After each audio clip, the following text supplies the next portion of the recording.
Hello friends, HKG classes में आपका स्वागत है। चलिए आज हम आपके लिए लेके आए हैं क्लास 10th के लिए साइंस का मोस्ट वीवीआई क्वेश्चन, जो कि बिहार बोर्ड में लगभग 2017, 15 और 14, 12 और 11 ये सब में पूछ चुके हैं। 2017 में ये क्वेश्चन आया है, 15 में आया है, 14 में आया है, 12 में आया है और 11 में आया है। तो चलिए बिना देर किए हुए शुरू करते हैं और बताते हैं कि आपको उम्मीद मानते हैं कि जैसे प्रीवियस ईयर का क्वेश्चन सब आता है उसी के आधारभूत पर ये भी क्वेश्चन आएगा। तो देखिए यहाँ पर क्या है, 1929 के आर्थिक संकट के कारणों का संक्षेप में लिखे। 1929 के आर्थिक संकट के कारणों को संक्षेप में लिखे या 1929 के कारणों को लिखे या उसका विवरण करे, ये सब कुछ भी आएगा तो उसमें सिर्फ यही लिखना है। क्या लिखना है? तो 1929 के आर्थिक संकट का बुनियादी कारण स्वयं इस अर्थव्यवस्था में समाहित था। 1929 के आर्थिक संकट का कारण जो है ना, खुद इसी अर्थव्यवस्था में क्या था? समाहित था। प्रथम विश्व युद्ध के 4 वर्षों में यूरोप को छोड़कर बाजार आधारित अर्थव्यवस्था का विस्तार होता गया। प्रथम विश्व युद्ध जब हुआ था 4 वर्षों में, यूरोप को छोड़कर बाजार आधारित अर्थव्यवस्था का विस्तार होता गया, उसके मुनाफे बढ़ते गए।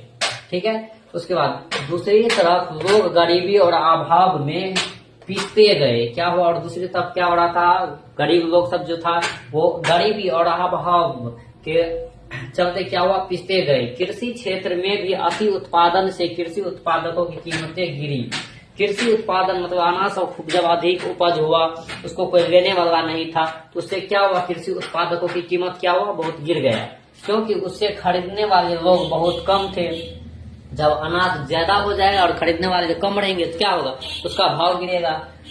बहुत सारे देशों ने युद्ध से तबाह होकर अपनी अर्थव्यवस्था को बनाए रखने के लिए अमेरिका से कर्ज लिया। किससे लिया? अमेरिका से कर्ज। जब युद्ध हुआ उसमें उसको बहुत क्षति पहुंचा, उसका अर्थव्यवस्था जब बड़ होने लगा उसने क्या किया? अमेरिका से कर्ज लिया। लेकिन अमेरिका के घरेलू स्थिति में संकट का संकेत मिलते हैं। जब अमेरिका को खुद उसके घरेलू में संकट आया ना, घरेलू संकट का जब उसको संकेत मिला, उसने क्या जो देश को उसने दिया था, मतलब कर्ज दिया था, उससे वो फिर वापस मांगने लगा। मिलते ही वे उन देशों से कर्ज वापस मांगने लगा और इससे क्या हुआ? यूरोप की स्थिति और ज्यादा गंभीर हो गया। यूरोप तुरंत कर्ज लिया था, फिर उससे वापस मांगने लगा, क्या होगा? उसका स्थिति में तबाही मच गया। यही सब हुआ। तो